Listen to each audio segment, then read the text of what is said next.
Hello to everyone. आज की वार्ता के श्रृंखला में चूँकि आरबीआई ने बैंकों के लिए नए नियम जारी किए हैं तो क्या वो नए नियम हैं, ग्राहकों पर इसका क्या असर पड़ेगा, उसी पर ये आज का चर्चा है। मैं इस चर्चा में आप सबों का स्वागत करता हूं। तो आरबीआई ने नए सर्कुलर जारी किया है और कहा है कि अगर बैंक में कोई बड़ा शेयर होल्डर्स या प्रोमोटर्स है जो उसने बैंक की स्थापना की है तो वे एमडी या सीईओ चीफ एग्जीक्यूटिव ऑफिसर के पद पर 12 साल से ज़्यादा नहीं रह सकते हैं। और इसी तरह अगर कोई प्रोफेशनल सीईओ नियुक्त किया गया है तो उनका टेन्यूर 15 साल से ज़्यादा का नहीं हो सकता है। इसके साथ ही प्राइवेट बैंक में सीईओ के लिए जो उम्र सीमा है वह 70 साल तय की गई है। तो ये भी हम समझ लें कि अब 70 साल की उम्र से ज़्यादा का व्यक्ति सीईओ के पद पर नहीं बना रह सकता है और न ही उसे नियुक्त किया जा सकता है। हालांकि इस तरह के नियम से बैंक के ग्राहकों पर इसका कोई ख़ास असर नहीं होगा क्योंकि यह मैनेजमेंट का मामला है।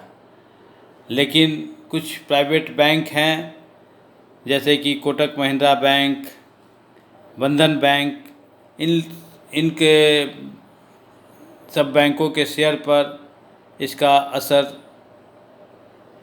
पड़ सकता है। और आरबीआई ने जो इस नियम में जो बदलाव किया है वो तो मैंने बताया कि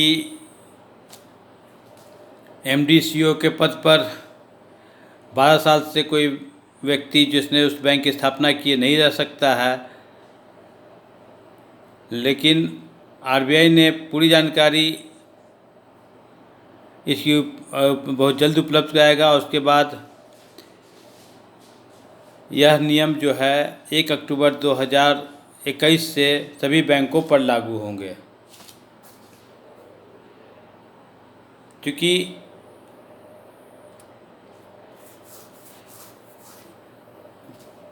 सीएलएसए का कहना है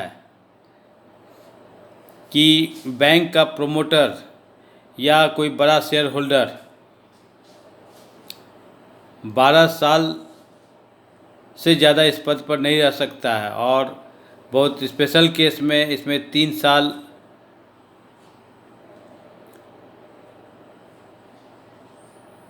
और बढ़ाया जा सकता है। उसके बाद वो उस पद पर नहीं रह सकता है। तो सीएलएसए जो कि एक बहुत बड़ी संस्था है उसका कहना है कि इस फैसले से, मैंने पहले भी बताया, कोटक महिंद्रा बैंक और बंधन बैंक, क्योंकि दोनों के प्रोमोटर ही बैंक के सीईओ पद पर नियुक्त हैं और उन दोनों का कार्यकाल दिसंबर 2023 में समाप्त हो जाएगा।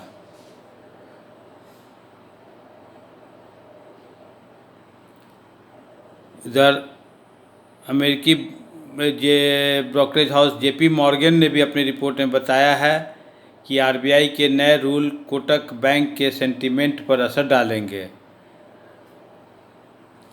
क्योंकि अभी जो कोटक महिंद्रा बैंक के जो सीईओ हैं वो उदय कोटक, उनका 3 साल का कार्यकाल हालांकि अभी बाकी है। हालांकि कोटक बैंक की अर्निंग पर इसका कोई ख़ास असर नहीं होगा और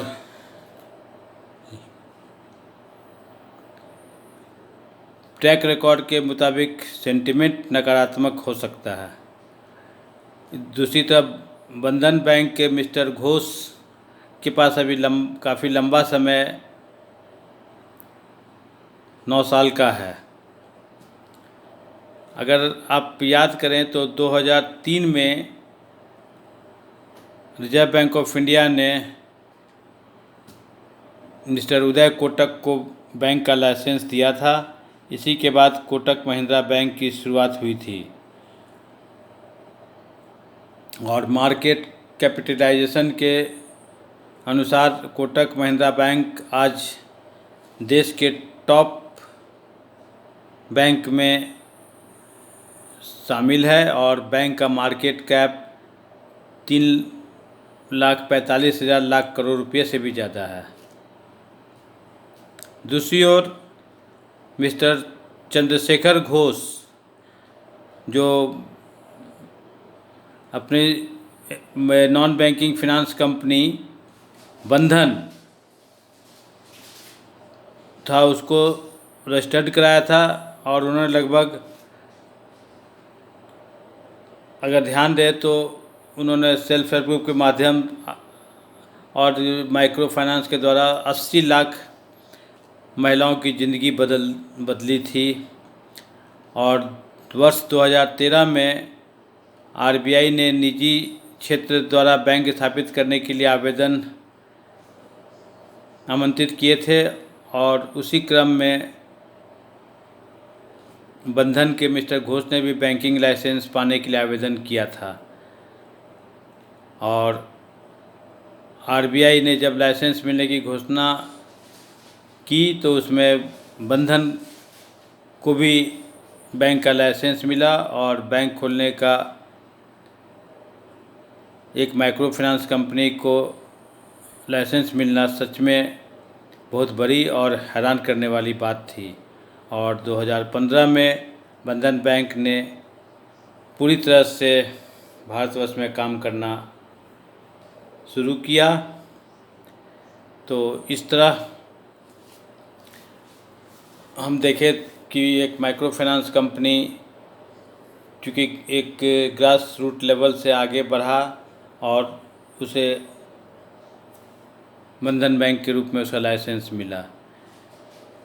अगर आज हम शेयर मार्केट पर ध्यान दें तो कोटक महिंद्रा बैंक के शेयर में गिरावट आई और